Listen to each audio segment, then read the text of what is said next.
নমস্কার বন্ধুরা, আশা করছি সকলেই খুব ভালো আছেন।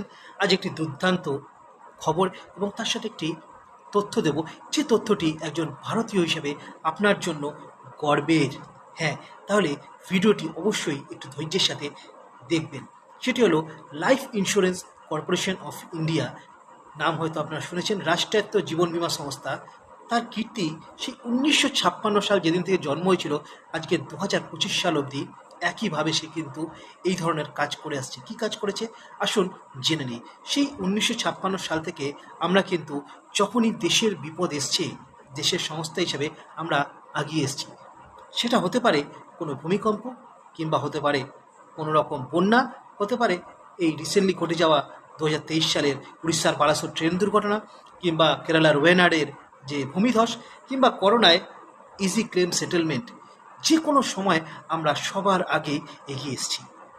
ঠিক আজকেও একই ঘটনা, ঠিক 2025 সালের 22 এপ্রিল যে দুর্ঘটনা ঘটে গেল আমাদের কাশ্মীরের পেহেলগাঁওতে, যে 26 জন নিরীহ প্রাণ মারা গেল জঙ্গিদের হাতে, তাদের পরিবারের প্রতি সমবেদনা জানানোর ভাষা নেই। কিন্তু এই মুহূর্তেও আমরা আমাদের দুজন সহকর্মী এলআইসিয়ান বন্ধুকেও আমরা হারিয়েছি। কিন্তু আমাদের কাজ কিন্তু থেমে নেই। এই 26 জনের মধ্যে খুব দ্রুততার সাথে যাদের এলআইসি ছিল তাদেরকে আমরা কিন্তু ক্লেম সেটেলমেন্ট দিচ্ছি। হ্যাঁ, আপনারা হয়তো পিকচারে দেখতেই পাচ্ছেন, যেখানে বেহালার শখের বাজারের সমীরগুলোর হাতে, তার পরিবারের হাতে আমাদের সিনিয়র অফিসিয়ালরা ক্লেম সেটেলমেন্ট করে দিয়ে আসছে উইদিন 2 ডেজের মধ্যে। এবং নেল্লোর ডিভিশন, সেখানেও ঠিক একইভাবে আমরা উইদিন 1.5 ডেজের মধ্যে আমরা কিন্তু ক্লেম সেটেলমেন্ট করে দিয়েছি।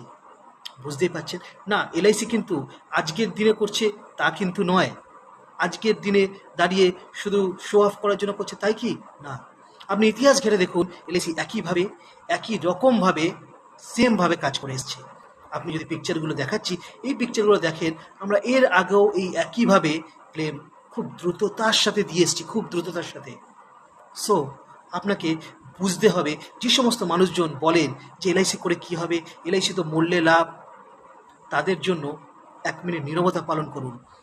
যারা এই কথাগুলো বলে, যখন আপনার কাছের মানুষটি আপনি হারাবেন, তারা কিন্তু আপনাকে কাছে এসে একবার বলবে না যে আমি আপনার পাশে আছি। তাই তাদের কথা না ভেবে আজকে আপনার নিজের জন্য ভাবুন। কোনো প্রাইভেট সংস্থা, কোনো মিউচুয়াল ফান্ড, কোনো শেয়ার মার্কেট, কোনো প্রাইভেট ইন্স্যুরেন্স কোম্পানি কিন্তু এগিয়ে এসে বলেনি হ্যাঁ আমরা কিন্তু ইজিলি ক্লেম সেটেলমেন্ট করে দেবো। এলআইসি কিন্তু করছে। তাই ইটস টাইম ফর অ্যাকাউন্টেবিলিটি।